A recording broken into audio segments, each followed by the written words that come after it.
about what I'm going to discuss.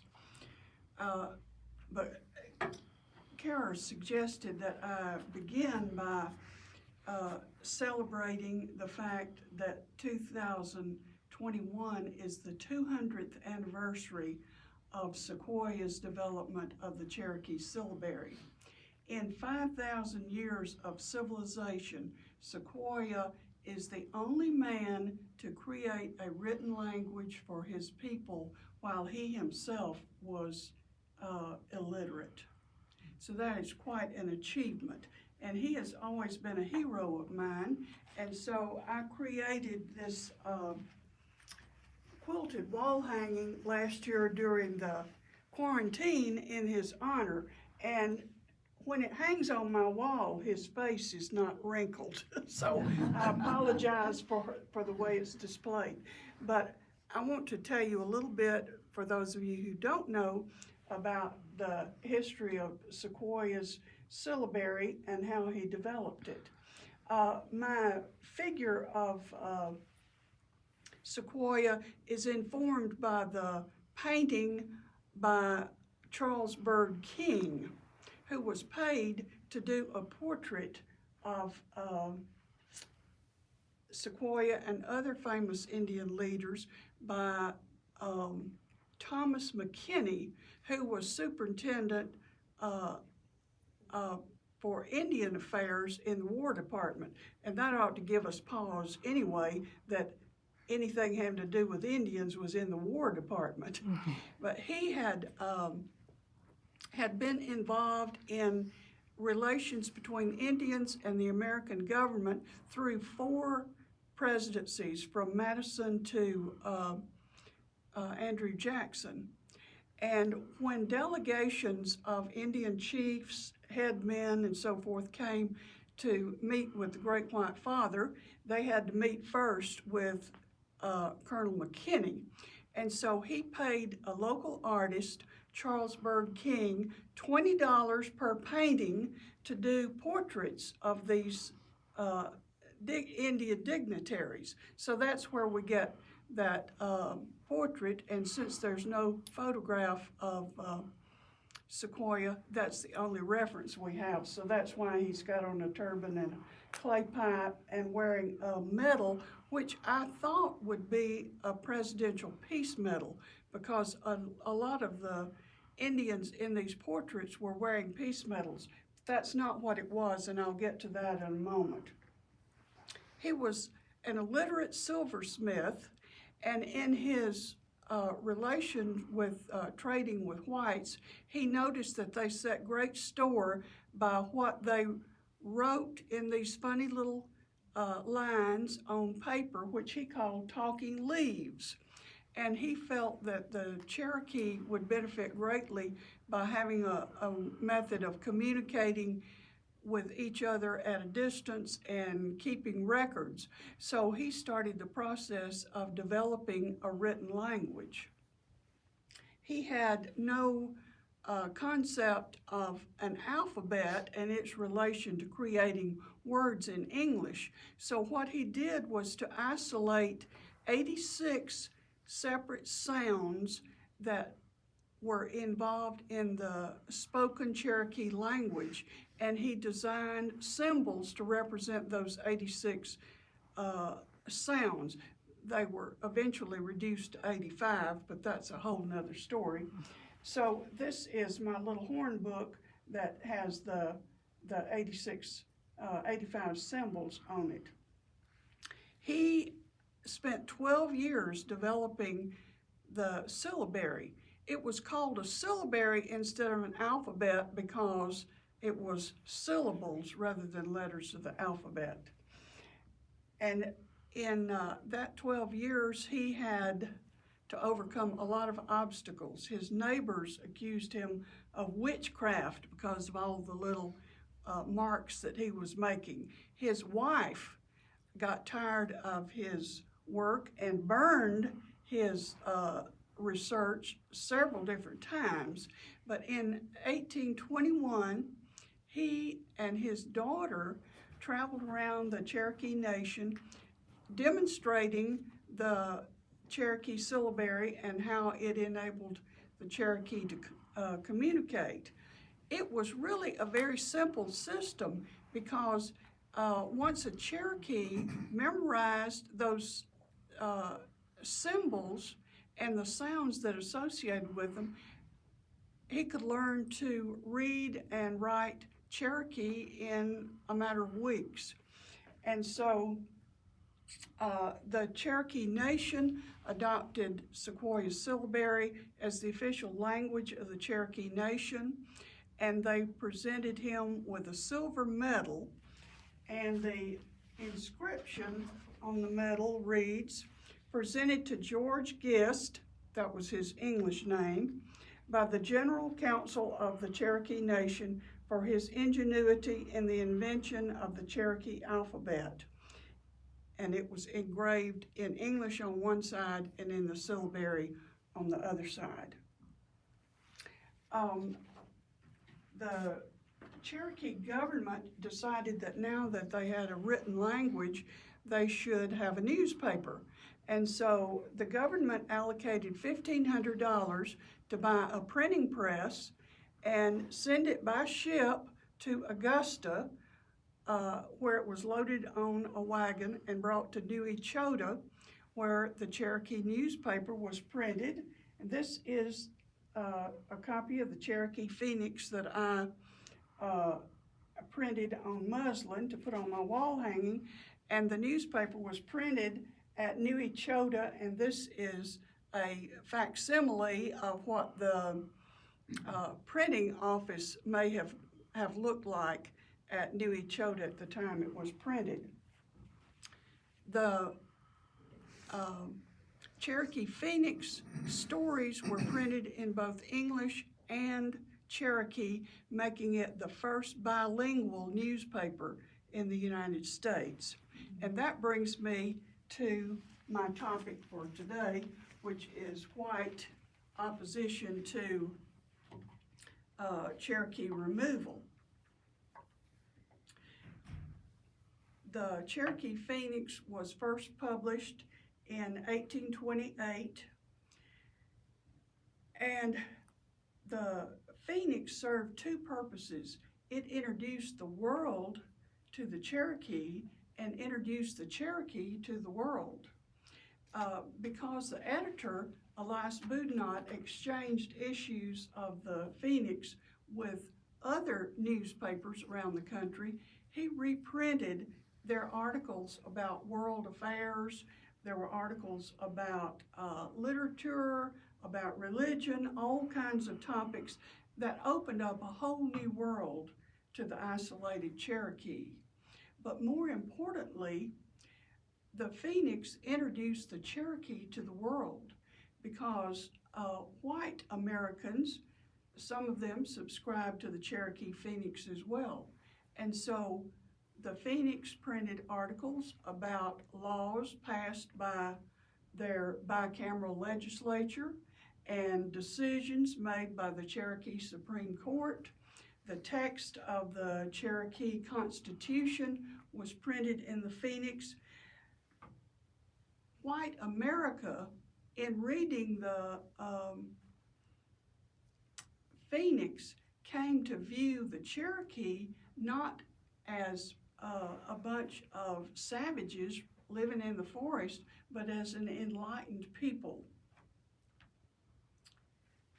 A number of religious societies subscribed to the Cherokee Phoenix because they were sending missionaries among the Cherokee, and they were very interested in what was going on there.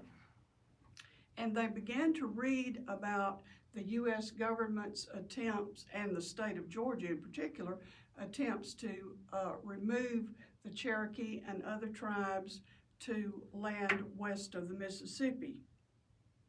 The Phoenix eloquently presented the case of the Cherokee against removal, and they began to receive support from these religious groups.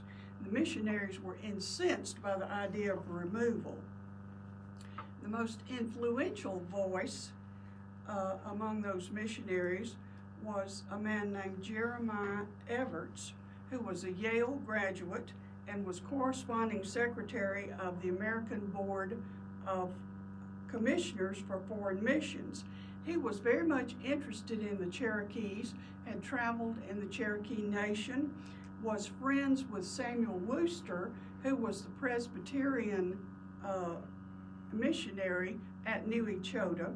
And so a combination of his correspondence with Samuel Worcester and his reading the Cherokee Phoenix incensed Jeremiah Everts to do something to help the Cherokee.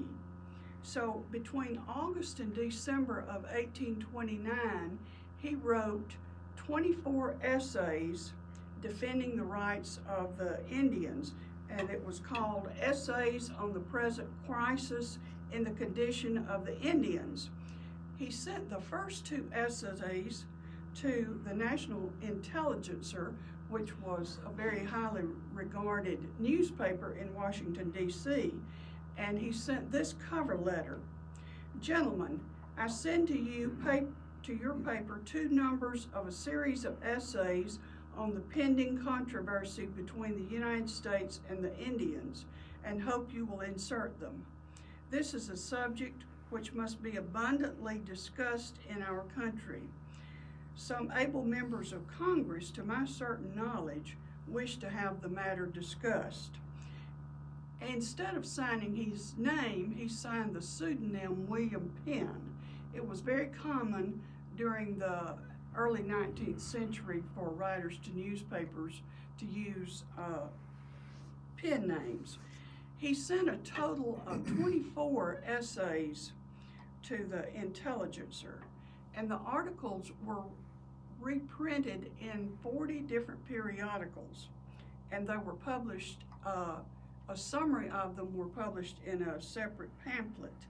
The Intelligencer said, quote, "The letters of William Penn have had a more general circulation in the public prints than any other series of letters that have ever been published in our time."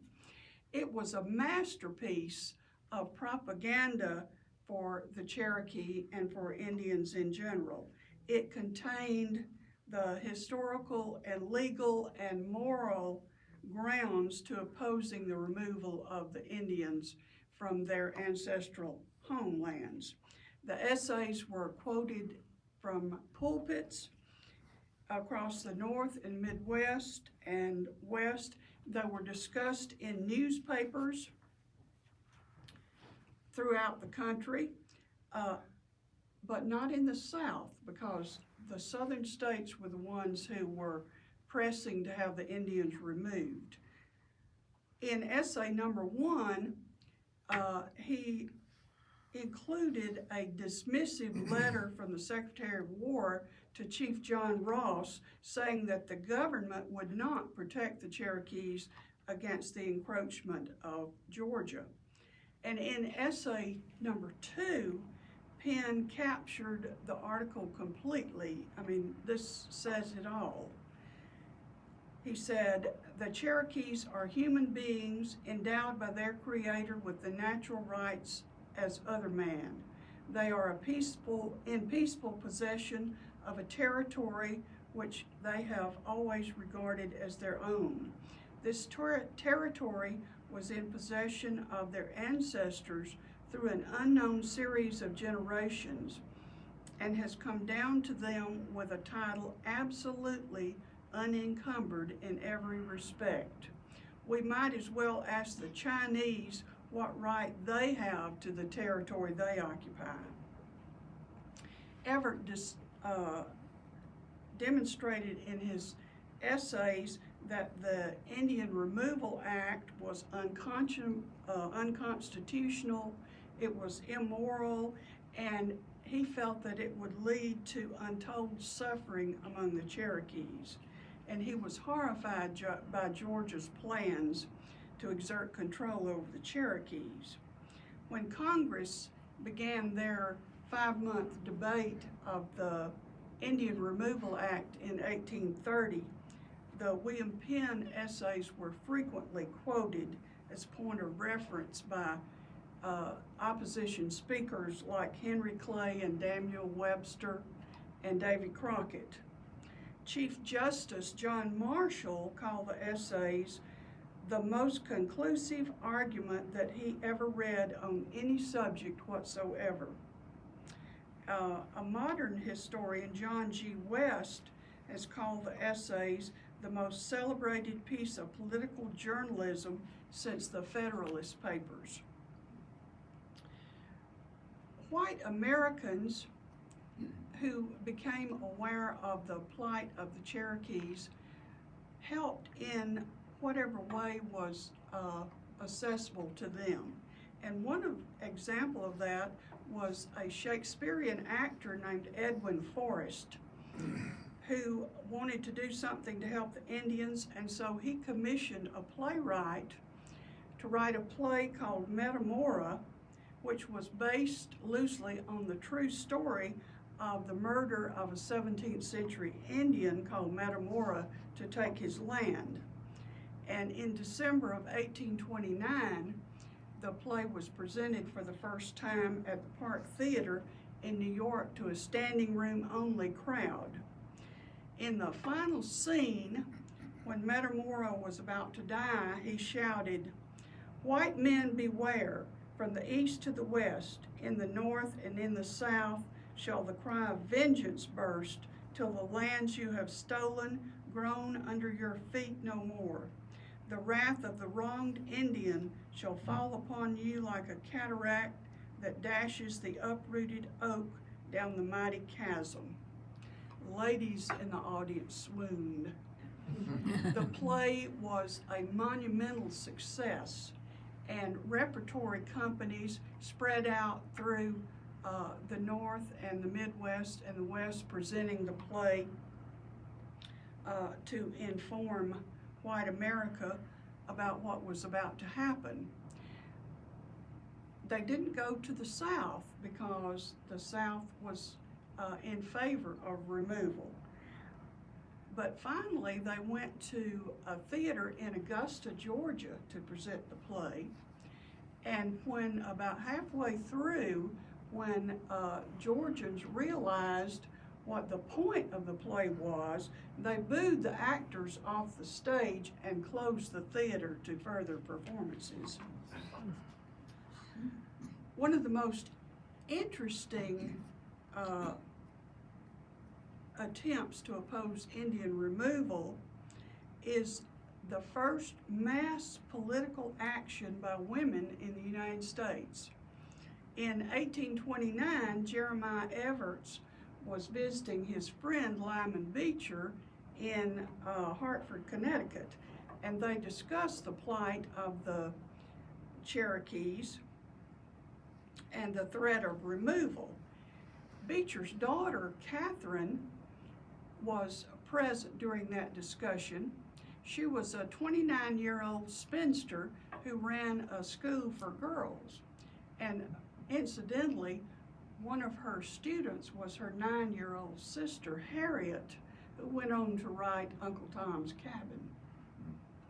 Anyway, during the course of that discussion, Everett suggested to Catherine that she try to formulate some kind of women's movement on behalf of the Indians, because women were uninterested parties. At that time, women were to be seen and not heard when it came to politics. If they wanted to know anything, they were to ask their husbands and keep quiet about it. So they were not involved in any political party. They were responsible for administering charity to the unfortunate. So Everett said, who could be more unfortunate than the Cherokee? And so Catherine took up the challenge, and she created a plan for opposing removal that took more planning than the Allied invasion of Europe. First of all, she wrote an essay called a circular, in which she presented the case against Indian removal. She began by saying, "The present crisis in the affairs of the Indian nations demands the immediate and interested attention of all who make claims to humanity." She quoted some of the Georgia laws which were designed to nullify the Cherokee rights. And she said, if these laws are permitted to take effect, the Indians are no longer independent nations, but slaves. She went on to say, the females of this country are protected from the blinding influence of party spirit and the asperities of political violence. They have nothing to do with any struggle for power, nor any right to dictate the decisions of those who rule over them. It may be that female petitions can lawfully be heard even by the highest rulers of our land. Her circular was a full-throated defense of the Cherokee Nation, and instead of a pseudonym, she signed it written by a female hand. She found a printer and swore him to secrecy, and he printed stacks of these circulars, and he printed cover letters for her. And then she invited 8 influential women from Hartford to gather, and she read the circular to them. They all agreed that they wanted to be involved in whatever movement she had planned. So she emphasized to them the importance of secrecy because their husbands might be implicated, and to prevent their embarrassment, they did not want anyone to know who was involved. She asked these ladies to come up with lists of their friends in various cities around the country. And she gave each lady a stack of the circulars and the cover letter and asked them to mail those anonymously to their friends. To maintain secrecy, she said, let's don't take them to the post office here in Hartford because stacks of these letters would incite curiosity. So take them to post offices in towns around the area so that they're all postmarked from different places. It was an anonymous chain letter. So the women of Hartford mailed out their anonymous letters to their friends and waited to see what would happen. And they realized that their movement was a success when they started receiving anonymous letters from friends that they had sent them to. The recipients were sending those circulars and letters to their friends. In the cover letter, the ladies were encouraged to hold public meetings about the potential removal, to enlist their husbands if they chose to be involved, and to get people to sign petitions against removal, which would be sent to Congress. Newspapers reprinted the circular, religious journals printed it, and it influenced the thinking of respectable religious white citizens throughout the North and Midwest. Catherine's movement did not stop removal, but it pointed out to the powers that be how much opposition there was to Indian removal. And her secret was not revealed for 45 years when she finally wrote an article detailing what she and the other ladies had done. Congress debated the Indian Removal Act for 5 months. The opposition quoted the William Penn letters. Representative Thomas Hart Benton made fun of the women's petitions. Representative William Lumpkin of Georgia complained loud and long about all those petitions from nosy women that had come into the Congress.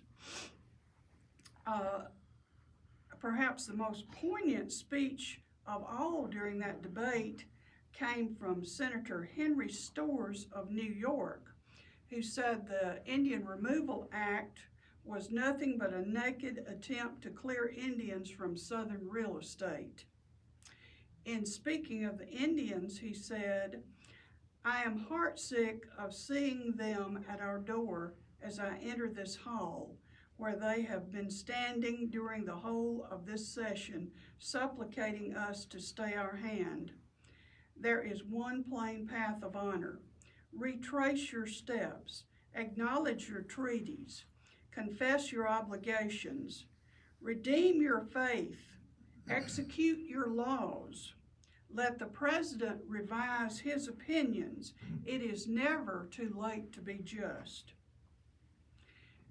Nevertheless, Congress passed the Indian Removal Act of 1830 by a vote of 102 to 97, primarily due to pressure from President Andrew Jackson. And stacks of Catherine Beecher's petitions are still available in the Library of Congress.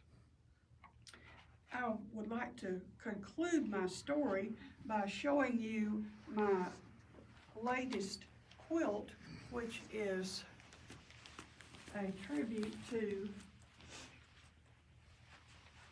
the Trail of Tears.